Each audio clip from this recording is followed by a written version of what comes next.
The one thing that society struggles with, I feel like, is with so much up-and-coming technology, Yep. just entertainment in general. I feel like it is more important now to ground, to feel the heartbeat of Mother Earth. I was driving down Main Street in Kingman, and I had a little red Ford Ranger, and I remember smoking a cigarette, and the feeling came to me so strongly, I am sick and tired of being sick and tired.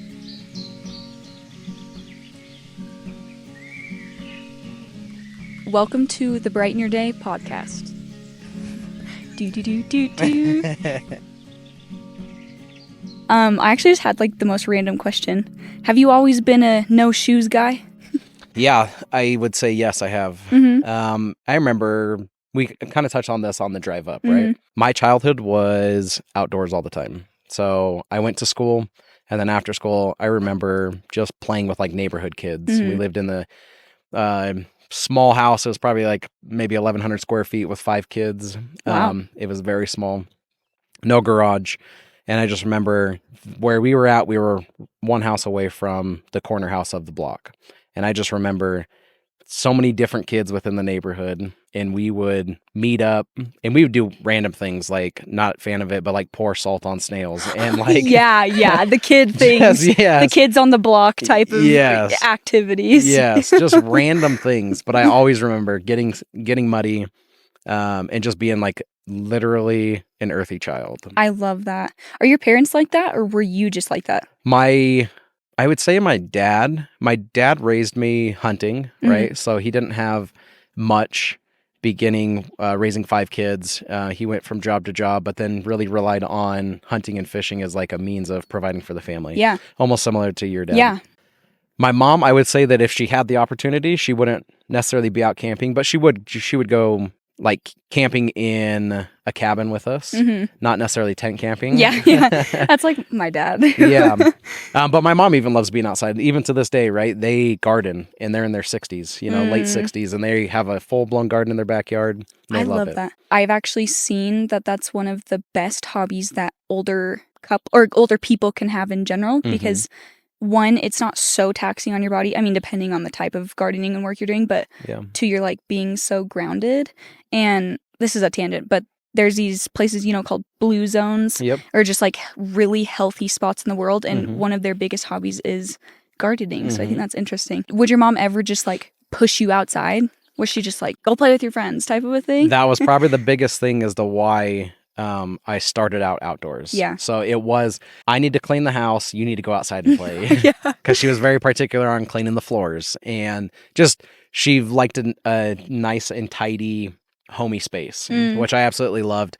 As a child, I didn't really understand it. For sure. I get that. Yeah. But I absolutely loved coming home to a homey feeling. But she would just push us out and be like, go have fun. Go have fun. Do you think that that's like so important to teach your kids one day too? Like, absolutely. I feel, yeah. Absolutely. I think that the one thing that society struggles with, I feel like, is with so much up and coming technology. Yep. With so much AI, even before AI, Instagram, Facebook, just entertainment in general.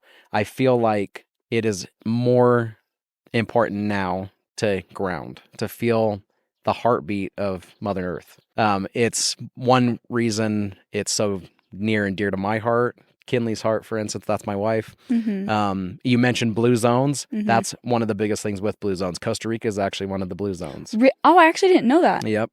Costa Rica, the country of Costa Rica, there's a certain area in the northwest corner of the country that is the actual blue zone. And one of the things is they absolutely have a connection to family and to Mother Earth. They totally do. And we will touch on this more, like absolutely Costa Rica and everything, with what you and your wife, which your wife is my sister, what you guys do in your work, because it's beautiful. But that is something I will always remember from my trip. I went to they host a Costa Rica retreat, a yoga retreat. It's incredible. And that's one thing I remember is, remember when we did that the ATV like off-roading, and there was a sunset. Do you remember how all of the families going up that mountain, all of them were out together watching the sunset? Yep.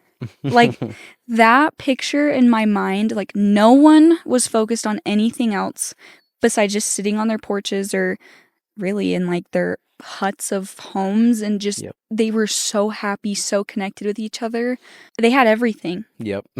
I don't even know how to explain it other than that. So I want to do that with my kids as well, because I feel like listening to your childhood, I had that same thing. Like me and my best friend were out and about around my neighborhood and doing who knows what, eating berries off of random bushes. We had like no idea. And we would call them magic berries and like all of this stuff. But I love that. Our imaginations were there. And that's something that I think is what you said, like social media, AI, just always being in tune or not in tune, always being connected to those things. I always feel just drained afterwards. Do you feel that way? Interesting. I guess you don't have social media, right? So I do have a social media. I'm never on it. Okay, that's what I thought. Yeah, for me, I was a teenager actually when cell phones even started becoming big, like 2005, 2004, somewhere around there. Absolutely drains me. Absolutely. The hardest part is when I've conditioned myself to think and to absorb other people around me that I have to have my phone. Right? I'm an entrepreneur, so I have to have it next to me. You have to create content. Yes. Yes. There's you have to check off these boxes, and absolutely, I think more now than ever, it's more important to find yourself to Mother Earth. Yeah. To actually ground, for instance. That grounding is essentially what happens when you walk on the earth barefoot, or when you even take time to even sit out in nature and listen to water running. Right? That in itself is cleansing. Absolutely. Absolutely, though. I think that I think that they're trying to roll out with a 10G, right? We have 5G and now they're trying to roll out with a 10G. So even more, a disruption in our energy system, even with 5G coming out. So it absolutely affects me. I notice a complete difference when I'm in Costa Rica, for instance, for a week versus here in the States, and it's anywhere in the States. I feel liberated and inspired more in Costa Rica because I don't have that feeling, that necessity of I have to be on my phone. Yes. Or I have to be connected to technology. Gosh, I'm like, I could go so far into this topic, and I know you could too, and my sister KINLEY as well. Like, this is what I've noticed though recently, me being very plugged into social media and like, I don't know, I guess people's opinions about things with 5G and how you said it disrupts your energy, right? Yep. I even remember probably 2020 or right before that, anyone that said that was looked at like they were crazy or like whatever, right? Absolutely. I think that there's a huge awakening going on right now with people. Do you feel that? Because now when you say that, I actually think people are starting to agree. One, not only that is true, but two, like, oh, well, the government might not be always looking out for you, or food, for instance, might not be the safest. All of these routes you can go down. Do you feel like there's an awakening going on right now? Absolutely. I think that it's very interesting that you ask it. I think it's very probing, and we wouldn't be having this conversation 3 years ago. 3 years ago is 2021, right?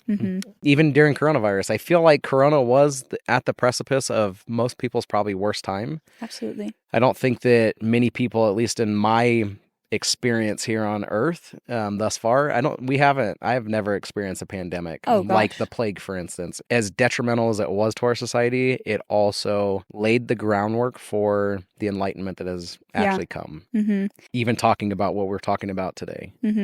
So I think with all hard things, there really is always a good, even if you don't know what that's going to be. And that's something I've realized from that time is absolutely. Like, there's been really good in that. Wow. Oh, well, what a good start. Bringing it back to high school. Did you have a MySpace? I did. I did have a MySpace. I started off, let's see, that was, for me, I was a sophomore. I had Instagram, Facebook and Instagram for a little bit, probably for a few years, and I was really attached to it.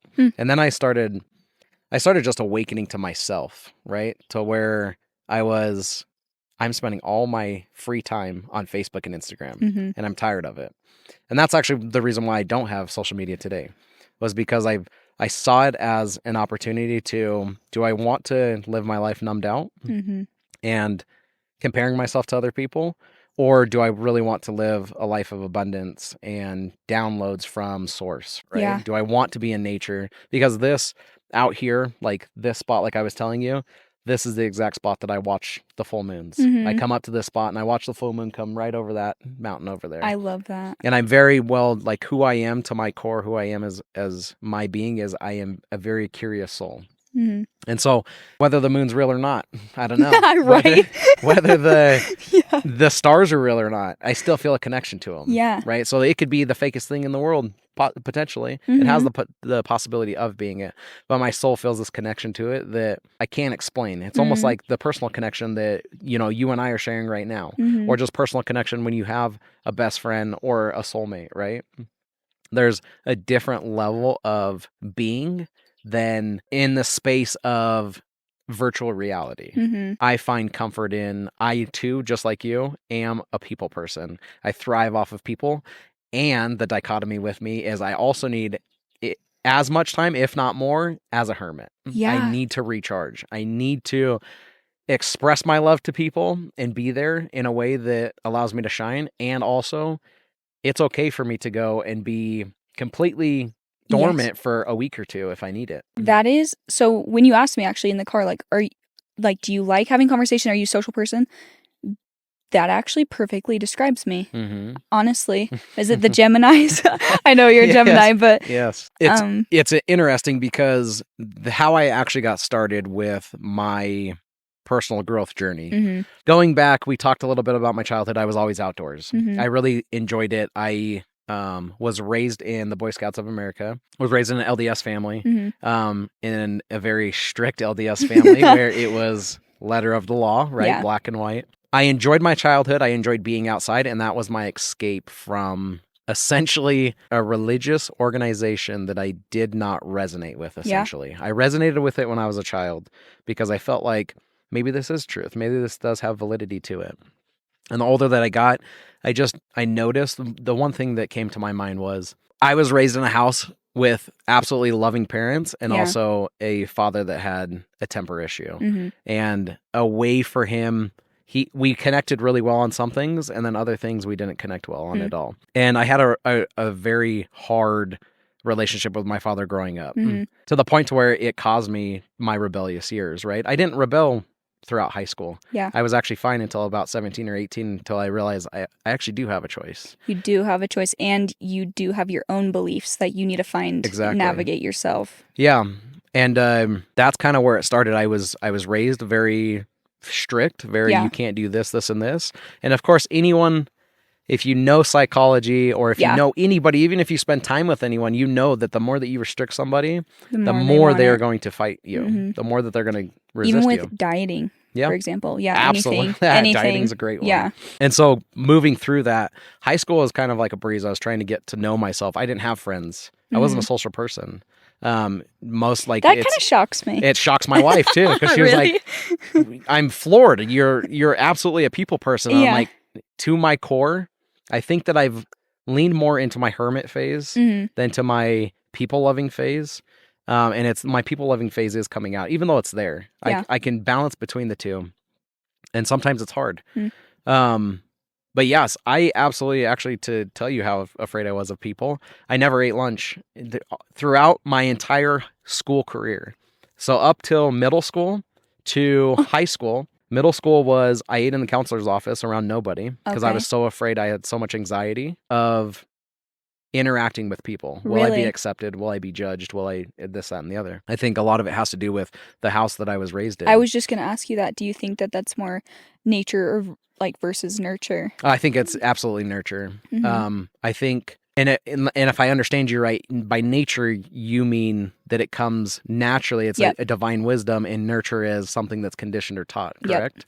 So absolutely, I think that it was nurture because it's actually up until 2 years ago has kind of almost controlled my life, to a point of I have to be on edge. I have to watch my surroundings. I have to fight. I have to learn to always be aware of my surroundings because I'm always in danger. You were saying in high school first it was counselor's office. Yeah. And then what did it move to in the later years, even senior year? Yeah. So even senior year, even high school. High school is actually how I got into culinary, the arts of culinary. Oh, yeah. I always forget about that, by the way. I don't know why. Yeah, I went to school. Culinary was an artistic way for me to not, it was an outlet for, I don't have to be around people. And I can also do something that I love. And so I fell in love with cooking, and I fell in love with being in my own and being able to create these dishes for the teachers that no other student really got to. Yeah. And so my high school career wasn't essentially football or basketball or sports of any kind. It was culinary. It was the arts. And then that led me into going and attending the Art Institute of Las Vegas, actually. And then Vegas was a time of its own, right? That was my rebellious stage. That was the time where I wouldn't say that I hit my lowest, but I was pretty low. I was dark. It was a point of, I'm finally free. I can do whatever I please to do. Yeah. That's where the darkest time too was. I wasn't necessarily into alcohol a lot, but I did get addicted to drugs, and it was more pharmaceutical drugs. And that's where that probably lasted about a year. Can I ask who introduced you to that? Like, you don't have to say necessarily who, but was it just the peers that you were around in college in Las Vegas? Yeah, no, it was actually, if my dad ever listens to this, he probably has no idea, but it was my dad. I don't know exactly what he was dealing with, but he had, I think it was Vicodin at the time, and he would take it for pain. I don't know if it was for a toothache or what it was for, but he had some, and I took some, like, from his pill bottle, and I started using them half whole, and then I almost instantaneously got hooked onto it. I was like, wow, I feel a sense of who I am, even though I wasn't. It was a sense of, I feel a lot better than what I do. Calmness in the probably. waking life, essentially. And then tobacco also. Like, I did get introduced to tobacco from my oldest sister's boyfriend. I think, actually, that happened before the pain pill situation, but I think I was probably 17, and my oldest sister's boyfriend at the time lived in Vegas, and he bought me cigars because I asked him to. Wow. Yeah. Yeah. And then that got me hooked, and I got into chewing tobacco, and then one thing led to another, and it then became more harder things. From that point, that was a turning point. I remember smoking a cigarette in my truck one day, and I was driving down Main Street, essentially in Kingman. Okay. And it was a town that I grew up in. And if any of you know that living in a small town, what it's like, it can either be rewarding or it can be hell, essentially, right? Because everyone's in your business. Everyone knows you or your family. Everyone. Yeah. Everyone knows you. And especially when you're raised in a community that is very select LDS people, and you're raised in an LDS family, most of the LDS people in Kingman owned all the businesses. Yeah. So you couldn't really get very far. With anything. Yeah. Without them knowing sense. And then, Yeah. And then telling my Shoot, parents. That's funny. Gosh. I've never even thought about that. Because, I mean, where I grew up, it's like, it was smaller for sure when I was younger, but really not that small. Yeah. You know, probably your ward, right? Like in the LDS religion, you have like wards where it's usually sectioned off by zones. Correct. So then you know people kind of around you, but I've never experienced like that. Like if I got in trouble, I don't think people knew. Yeah. Yeah, and it was hard. Going from that and then going to, this is who I am. I have a choice of what I'm going to be in life. It's kind of hard because all I had ever known was what I was told. And all I knew at that time, was I don't like being told what to do. Yeah. I don't like being told I have to be this certain person.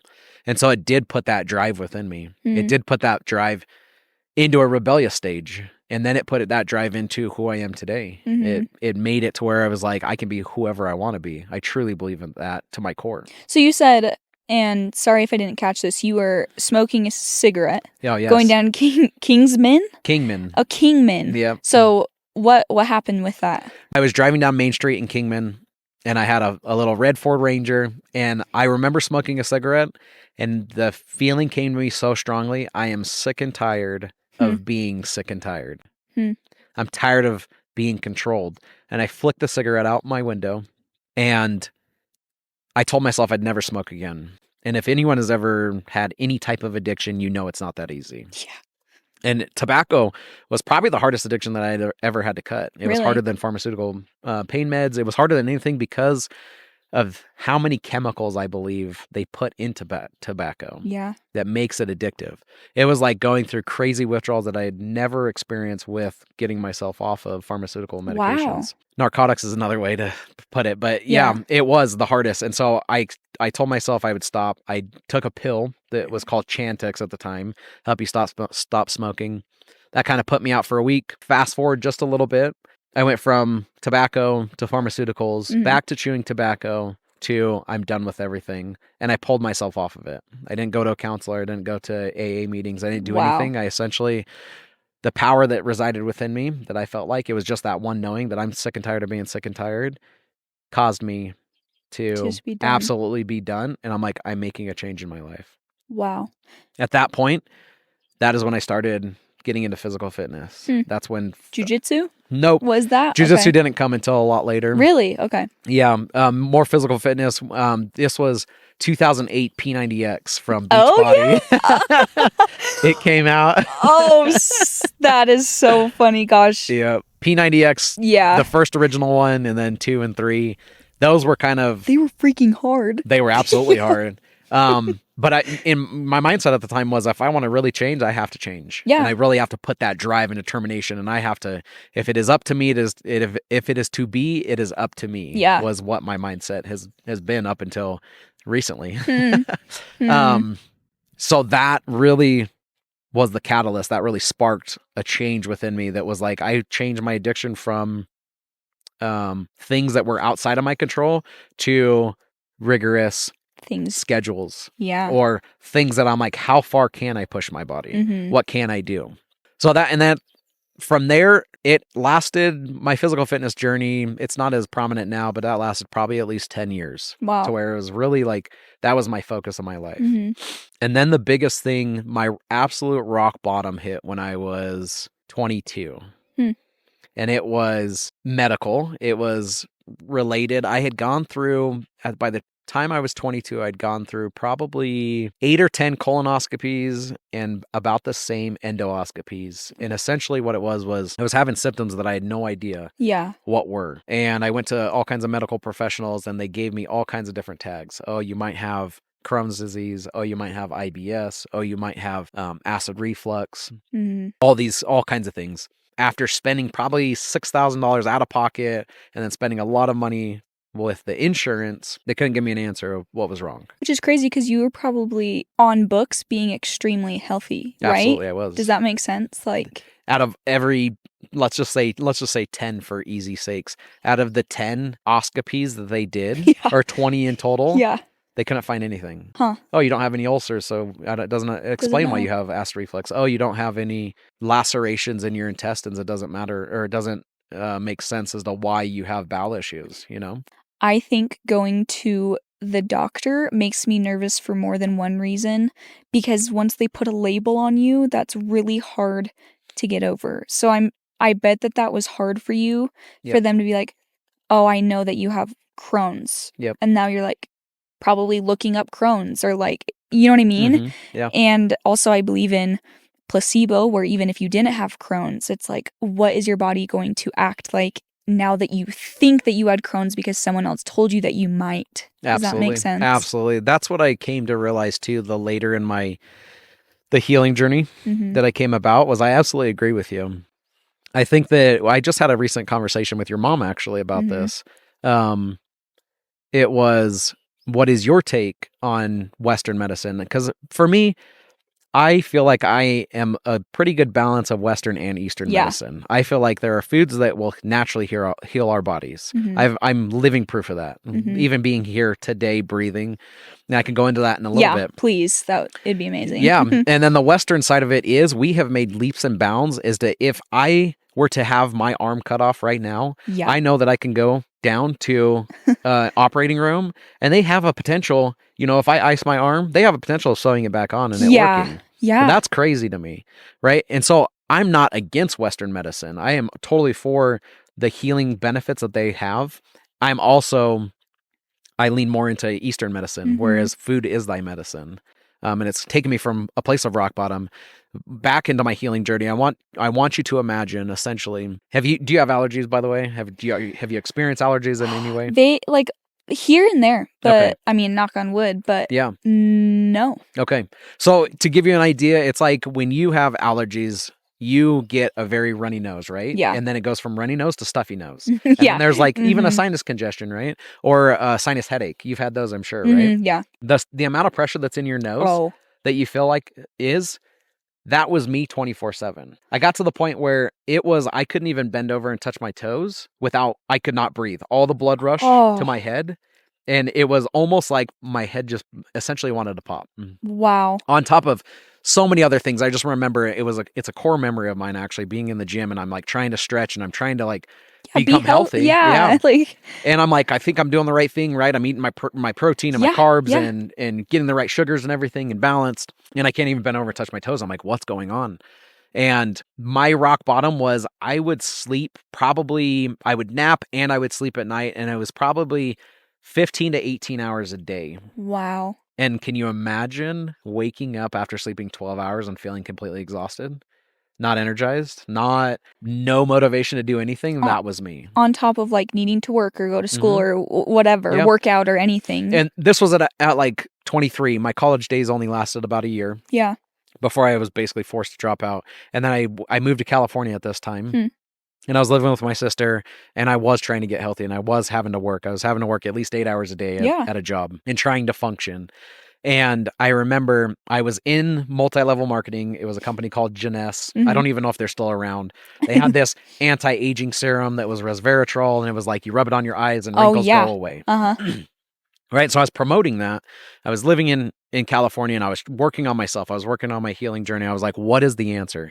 What can I find that will help me? Because no Western medicine is helping me right now. This was before I was introduced to Eastern medicine. I went to Cabo and I met this holistic doctor, and her name was Dr. Terry, and I don't remember her last name, and that's fine. And she actually lived in Florida at the time, and then she would travel to Mexico. Yeah. And she was the one that introduced me to Medical Medium. And Medical Medium, some of you may or may not know him. He's the movement of the celery juice. Yep. His whole thing is that he has a divine connection with source and a spirit that he can basically read people's medical. Yes, things, exactly. Thank you. Their medical problems. Yeah. He's been given a gift, right? And I wholeheartedly believe in it. And I found him, and I was religious with his teachings. I was celery juice every morning, potatoes. It was essentially around whole foods, right? Food being thy medicine. And then supplements, of course. And that, it got me into a path of like veganism, for instance. And I was 6.5 years solid of no protein whatsoever. Protein meaning animal, no nuts, no seeds, no nothing. Yes. No. Wow. It was because his teaching was, if you consume fat, it hinders the body's process of healing faster. Okay. And so I took it to heart, right? Yeah. His whole approach was eating food that has or eating raw foods and cooked foods, but whole foods that have living waters within them. I see. Celery. Exactly. Celery juice. Yeah. Potatoes are a big one. Just basically any fruits and vegetables. And I've had so many people like, that's all you ate for 6.5 years. Yeah. It's absolutely insane. Also, people, yes, that is true. I've known Cam for a decent amount of time now, and very strong in what you believe. And honestly, I absolutely respect it. You know what I'm saying? Like, that takes thank you dedication among so many other things. But the world that we live in, and to be that strict on your diet is like nearly impossible, in my opinion. It's like that is hard, especially for a foodie like me. Absolutely. I think that in KINLEY, my wife, your sister, she has definitely helped me break the bounds of the solid nutrition where I was. Because if I can relate it to anybody, my nutritional journey was essentially religion for people. Yeah. Religion saves people to a degree of, whether it be, let's just say, gang violence, right? Where you're raised in an inner city and all you know is hustling, for instance. You find religion, it absolutely has changed your life. You out. Yeah. Nutrition absolutely changed my life. Was there a point in time that, let's say, I don't know how long, but let's say there's a year or so that you're like, is this actually working? Or did it work immediately? Or was there an instance or a memory that you have that you're like, wow, I don't feel this sinus pressure anymore. I don't feel this horrible anymore. Yeah, I would say that's a great question, because I would say that at first it was the belief, right? It was let me actually back up. I knew that medical medium was for me because I was sitting at my stove making my 4 eggs every morning like I normally did. Yeah. Because I protein, right? Working out, that's Yeah. what I was used to. Cooking my eggs, and I literally had a thought, a download come through me. I can only eat fruits and vegetables to survive, to thrive right now. Not survive. It was a survival, Yeah. but also to thrive, to regain my health. Not even a month later, I went to Cabo, met the holistic So it was doctor. before. It was right before. Oh. Right before. I was still I within see. my process. Yeah. That sparked it to where I fully believe with every fiber of my being, because that was a download from source. Yeah. This is the way that I need to go. Mm-hmm. And I was so headstrong on it. So to answer your question, the first probably 6 months, I could tell a difference. Yeah. And then it got to a point where it was like, after 2 years, I still had the belief, this is healing me. This is absolutely healing me. I had my energy back. It probably took me to go from completely sleeping. I cut everything. I cut wheat, right? I cut wheat, corn, and soy was the biggest things that I cut on top of animal protein. Yeah. Because medical medium said it feeds viruses, right? And it resonated true with me. Genetically modified foods, to be more specific. So that took me from a place of death to rebirth within essentially about a year's time process. And I still continued to eat that way because I wholeheartedly felt that it was true. Yeah. And you saw results. I saw absolutely amazing results, because I was taken from essentially my grave to me absolutely thriving, me not having brain fog anymore. I didn't mention this, but the brain fog alone was like, I cannot think straight. This is not me. I couldn't even do a math equation. What's 2 + 2? Like it was to a point where it was like 2 + 2 is an exaggeration. Yeah. Absolutely, because that's like ingrained into you. But when it came to like thinking of a process, for instance, that was like, it floored me. I couldn't do it. And that was my job. I was a manager. I was wondering that. I was like, what are you? I was managing I was managing a team of loaders, right? So loading trucks for delivery, essentially for Office Depot. And then after about a year, I stuck with it, but I didn't necessarily see a change. I just said, I'm thriving. I'm healing. And it was to the point where I was so engulfed in it, that I was so infatuated with eating. You know, I told myself, it's almost like David Goggins, right? He tells himself, I love running, right? And that's why he loves running. He gets that dopamine hit because he's rewired his brain to feel like, I absolutely love working out, and I love running. Similar to me, I absolutely love eating raw salad with no dressing, just random raw fruits and vegetables. I love eating just potatoes. And do you think that worked though? Like you really, like you telling yourself that you believe that works. You believe your words had controlled that, like, yeah, you really did actually start to love that. Absolutely. Even if you didn't at the beginning. Yeah, absolutely. It absolutely does, because I can't even eat beets today. And I was eating beets. I was eating Brussels sprouts. I was eating asparagus, and I was eating all this raw. Yeah. Right? Yeah, Brussels sprouts raw. Disgusting, yeah. Yeah, I was eating raw Brussels sprouts, and I loved it. And now it's to the point where I've incorporated other foods because my journey's expanded. Yeah. And that really gets me onto the topic of,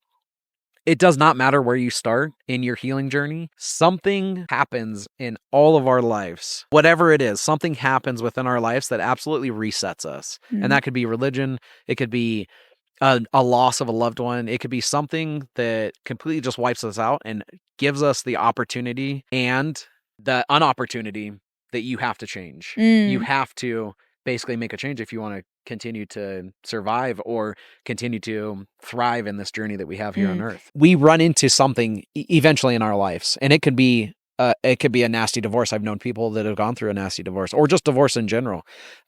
Something. It's something, and I can't tell you exactly what it is, right? But it's your journey, and it is always something that happens. And the beauty of it is that's our ticket, that's our reset on life. And when you're in it, it kind of sucks. Yeah. It kind of feels like, what's my purpose? What's my why? Why am I here? What am I doing this for? We can almost get lost in it. And the beautiful thing is, for me, it actually motivated me, because it was like, I have the answer. This download that I got, I absolutely ran with it. Yeah. Because I knew to the core of who I was, to the fiber of my being, I know that I was meant to do that. I know that I was meant to start nutritionally. A lot of people, and you asked earlier, do you think that there's an awakening happening on planet Earth? Absolutely. Yeah.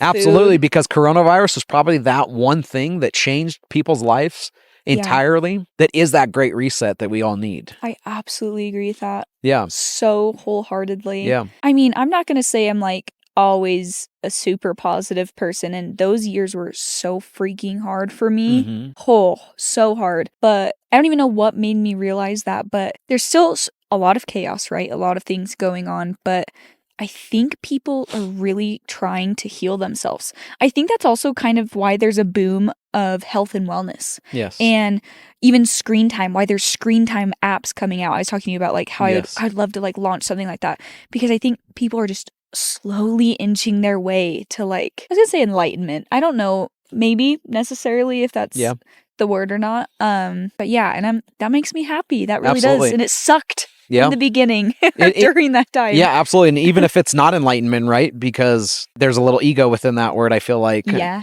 Even if it's positive change. Yeah. Right. Yeah. Or just change in general into a different trajectory that the planet has ever gone to. I was gonna ask you, going back to your nutrition journey, right? Yeah. This is kind of a two-parter, and I don't want to forget either one, but first question, when you started to change your ways with eating, were your family, were your friends looking at you like, what is this guy doing? Do you feel like that isolated you as well? Because when I went through like my weight loss journey, right? Mm-hmm. I definitely felt like I had to I didn't have to, but I did isolate myself, and there was people that supported me, but then some people that kind of didn't understand what I was trying to do. And some people aren't wanting you to change necessarily, or like, it's just the dynamic there is hard when you're trying to change something and you're maybe surrounded by people that are not doing the same things as you. Yeah. Do you feel like it was like that? Yeah, absolutely. I absolutely, even if it was self-inflicted, right? Yeah. I went to a place of, this is what I have to do, and I'm willing to give up everything in its place. Mm. That's what it may have been the same thing for you with your weight loss journey. Mm-hmm. Whereas like, if you want something that bad, you're willing to do it. Yeah. Whether it's right or not. Yeah. That's a different question and answer, but it's still, yes, I absolutely went to that place. I went to the place of like, nobody understands what I'm going through. And I have to do this for me. And especially when it comes down to nutrition, especially when it comes to something that food is definitely a social aspect of who we are as beings. Yeah. And when you go on to a journey of healing, and especially healing with like whole foods and doing an Eastern approach to it, it cuts into the connection that we have. Absolutely, it does. Can you imagine a time where you wanted to connect with somebody? Most of the time it's through food. It's food. You go and eat, or you party. I genuinely wish it wasn't like that. Mm-hmm. There's been some people that have kind of talked about that a little bit, kind of saying stuff like, hey, instead of going to ask your friend to get coffee, like maybe ask them to go out for a walk. Interesting. That's like that's a basic example, but I think that does have some grounds to it, because I understand why it's social, right? Because if you're saying food is medicine and almost spiritual in a way, it makes sense why we love coming together around a good meal and connecting. Yes. But I think there can be, what is the word I'm thinking of? Gluttony? Yes. Right? Yes. Around food. Yes. And that is something I've very much struggled with in the past, and even now. Yes. I feel like absolutely food can be so many different things. Mm-hmm. It can be emotional, right? Oh gosh, yes. For me, if I'm not feeling okay emotionally, I feel like I'm very regulated now because I've chosen to eat whole foods. Like I made that decision, and I put myself through essentially what most people would think is hell. But I did it because I had to. Mm-hmm. I did it because I was forced into a corner, and I felt like I had no other option. Mm-hmm. I didn't feel like surgery would do it. But I could have gone to a place. I can still get into places where I'm very emotional, and I feel like a good meal, or a meal that's full of sugar, is comforting. Yeah. And it's really trying to rewire my brain of like, no, I actually don't need to eat comfort food in a sense in order to calm myself. That in on itself is like my body talking to me. And it's like, what do I need? There's probably 3 different ways I could go, which I love, because that means we're in a really great conversation. Yes. Do you have any tips for someone that is struggling with emotional eating, with nutrition in general, or trying to be in tune with their body, especially when it comes to food? That's a great question. And I know, just for reference, I know you're not like an intuitive eating coach, right? Like, have you taken anything like that? Okay, but I know you have so much knowledge around this topic, so I'd be really curious what you have to say. Yeah, absolutely. The hardest thing and the easiest thing, it's what I'm about to say can basically sound so, it could be overlooked essentially. Yeah. I'm currently in a program that is geared for mental health, right? And mental health coaching in a sense, but I don't like using the word coaching because on a side tangent, coaching can mean criticizing in a sense that everyone wants to be a coach, but it comes out as criticism, right? Because they're working through their own stuff. Yeah. And they're really trying to find their path, and I'm all for it. My advice, there's a saying, we live in the feeling of our thinking. And I'll say it again. We live in the feeling of our thinking. So this not only geared towards nutrition or food. Yeah. It's essentially geared towards everything that we do, right? So let's say that I am used to having a terrible day at work. Like I hate my job. And the only thing that I really find comfort in is coming home and eating a great meal. Yeah. Or eating a good meal to essentially suppress my emotions. Yeah. What I'm doing in that moment is I am allowing the feeling, the way that I feel, to control my thoughts, right? Because we don't, I don't, and I feel like the humans do not have something external that happens to them that causes them to think a certain way, right? So you could hit me right now if you really wanted to. You can, an act of violence, right? I would absolutely be totally stunned. And that's not in my control. I can't control you, right? What I do control is how do I retaliate? If I retaliate, why would I want to retaliate? What does it make me feel like, though? Yeah. So going back to the food, how does food actually make me feel, right? If I absolutely hate my job and I eat this delicious Indian food because I love Indian food, and it's comforting and it's warm and it's just delicious. If I absolutely love it and it changes my mind, it changes my feeling for a moment. It brings that dopamine hit and makes me not have to feel or process or uncover the true reason as to why you're feeling I'm eating comfort food in the first place. It comes down to the feeling aspect of it, right? Trying to realize that I'm not okay, that this is the biggest thing in my journey too, has been, you know what, I'm not doing okay. I am literally spinning in my head. I am coming up with every absolute scenario. And the biggest thing that I've struggled with too, to give everyone an idea, has been money. It's been, I was raised in a house where my parents were frugal. They had to be. My dad didn't make a lot of money. My mom was raised us kids with cutting coupons and how can I save money? Yeah. And so being in my adult years and trying to shed that and being like, no, it's possible. I can be an entrepreneur. I can have everything that I want to and then some. And the universe wants that for us, for all of us. Not just, I don't sit here on a pedestal and say, the universe wants it for me and not you guys. No, it's everyone. Everyone has the capability and the opportunity to go and chase their dreams, regardless of what country you live in. The money aspect of it was I would create stories, especially being in a relationship. We would always have enough. I would always have enough. I would always have more than enough than I needed. Yeah. And yet I would still always create stories of why I don't have enough. I would always create stories of like, but I have this coming up in a couple months, or I have this, and I can't spend money here. I can't pamper myself. All of those created this whirlwind, this dynamic of an unhealthy balance within me. Those emotions, what I'm trying to essentially get my point across is those emotions that I feel in that moment control my mental health. Yeah. And your actions, even with, I guess not necessarily with you, but with food. Let's say if someone's struggling with money. Yes. Turning to food. Anything. Yes. Or let's tie that back to social media use. Yes. Anything to numb those real feelings. Yes. And that's where the inner work starts. Yeah. That's where it's the hardest, because for most people, they don't even realize that it's there. This is a great example. There was back in 1757, there was... Sorry, yeah, okay. Real throwback. Yeah. And this is what I actually teach on our chakra immersions that we have in Costa Rica. This is back in 1957, excuse me. It was a monastery, a Buddhist monastery in Thailand. They were getting ready to move an entire monastery, and they had this clay Buddha. And one of the monks looked through this crack and saw this shiny gold object shining through this mud. So he takes a hammer and a chisel and chips it away. And From the Buddha. And he finds that clay Buddha is actually a 5.5 ton solid gold Buddha that back in 1757, the monastery at the time, the Buddhists in Thailand were being invaded by the Burmese army, and they were to the point where complete devastation. They were going to be completely wiped out. And so what they did was they covered this gold Buddha with clay. In clay, and it sat there for a few centuries until later it was discovered. And the reason why I say this is because all of us are golden within. All of us are solid, we're pure, we're divine. We come here as souls, and what happens is throughout the time in our life, that mud starts. We put that mud on ourselves to begin with, right? How do I interact with society coming up as a child? How am I raised?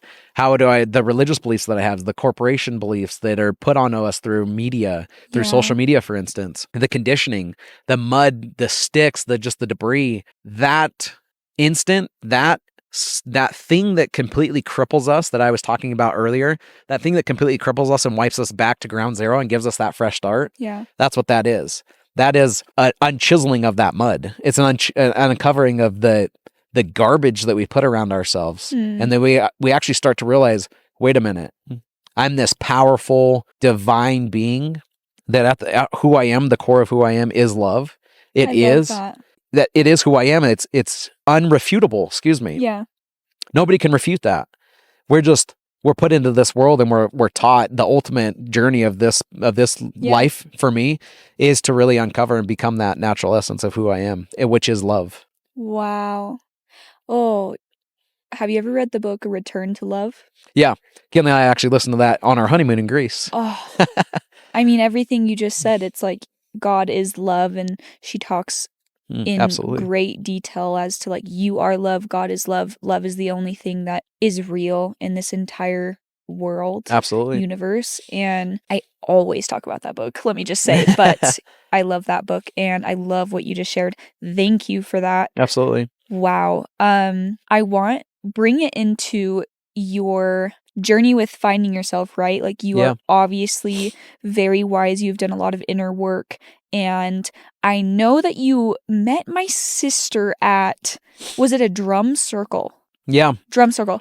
Okay, so my question is, you started with your nutrition journey, right? Yes. And you saw change in that. And obviously the medical medium, he's very, let's say like on the Eastern side. Correct, yep. If you will. So was it through that then you also started exploring yoga, drum circles, like just a whole new world? Why were you there, and how has that changed you?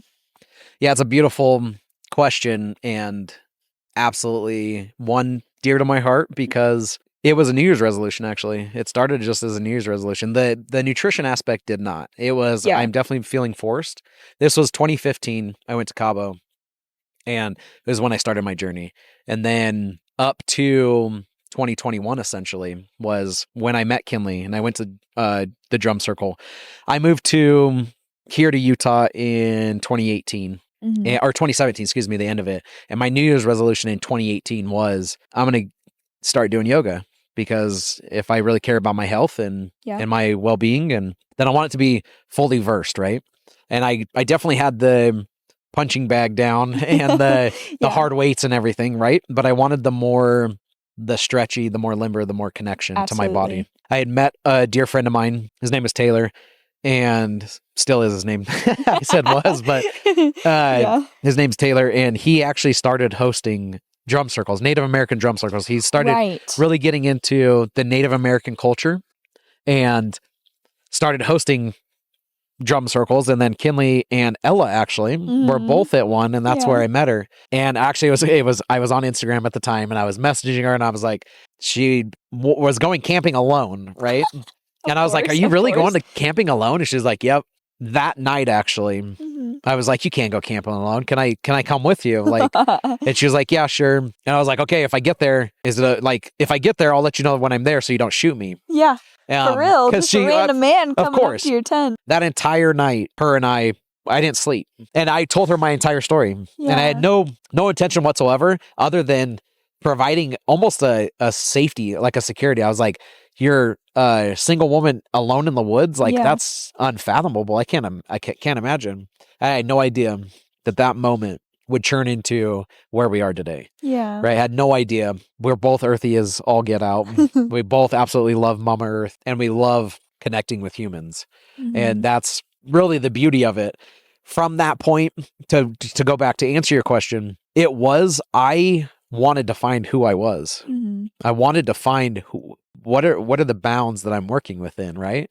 So I've heard of these crazy people, right? Quote unquote, these crazy people that do energy healing. Yeah. Whatever. Yeah. Or like crazy things like these guys are psychotic. Well, they're not, in my opinion, because medical medium was that way. And it turned me on to this way of, wait a minute, we are spiritual beings. And the medical medium, my whole breakthrough was I was going from organized religion as I knew it, as being told this is how you should be, to discovering, no, this is who we actually are. Yeah. We're actually love. We're beings. We don't deserve, or we don't need to live in shame, guilt, judgment of one another or ourselves. We put that on ourselves. And really learning that's what sparked my self-help. That was, wait a minute, life isn't all about nutrition. Maybe it is about listening to my body, because my body has been talking to me. I want to ask you this before I forget, because this has been a question that I need to make sure to put in the podcast for whatever reason. Yeah. With you being a man, right? Yeah. There are not a lot of men that do yoga. Yeah. That are in touch with themselves emotionally, even physically. Like, genuinely, you are one of the few people that I know that have completely immersed yourself in this type of lifestyle. What do you think men need to hear, especially this day and age, with what you have learned throughout your journey? That's a really good question. That's really good. I think it's not necessarily what do men need to hear. Yeah. It's what do men need to do and accept for themselves that's really going to change the trajectory of their life. For me, I needed to accept the fact that masculinity does not look like being a hard ass all the time. Yeah. Masculinity does not look like I have to beat somebody up to protect my wife, or I have to fight or lift heavy, for instance. Truly, for me, masculinity, and what I feel like for other men, is give yourself the grace and the opportunity to explore your masculinity. Yeah. Question the things that you've been taught. Question. And your femininity. For sure. All of us, every single one of us, regardless of our sex, has a balance of masculine and feminine energy. It's what God is, a balance of masculine and feminine energy. And it's kind of hard to wrap your brain around, right? For most people, because they see it as sex, right? Two sexes or however many, but it's an energy. And again, I may sound like I'm woo-woo because how far along I am in it, but it's the truth. Everyone, it's irrefutable, because you cry as a man, it's feminine. Water is feminine. If you learn a different language, for instance, they base the language off of masculine or feminine. Yep. So like water is fluidity, yoga is fluidity. You don't get that being a man so trying to do yoga, rigid. Right? And then vice versa for feminine energy, right? You have the capability for you doing this podcast, for instance. You have the opportunity of stepping into your masculine and putting this on, but also still being feminine, still being inviting and nurturing. And I think men need to hear too, like if I answer, I guess, my own question, that like it's not all about success, right? But I genuinely believe like you will have the most success in life if you tap into both. Absolutely. Because if you have too much fire, you're going to put yourself out. Absolutely. You know what I mean? Like too much feminine energy. There's not enough drive to do your dreams, chase your dreams. Like Absolutely. You have the dreams, but you're not doing the thing, right? Yes. It really comes down to the finding really a balance within us. Yeah. And it doesn't matter where you start. It can start with nutrition. It can start with spirituality. It can start with really just uncovering who you are. If you are a man and you have been raised more in your feminine energy, right? Learning, do I want to stay there or do I want to bring more of my masculine energy? Yeah. I was raised more of, you talk back, you get the crap beat out of you, right? I was more raised with the pull yourself up by the bootstraps and get in and do it. Yeah. Change things. If it is to be, it is up to me. That's the mindset. And I honestly don't believe it anymore, right? There is a level of you have to put in the effort. As a man, you have to put in the effort, but you also don't have to put in so much effort that you're a bulldog or a pit bull just blowing through every opportunity, right? There is beauty in allowing yourself to be fluid, allowing yourself and in tune.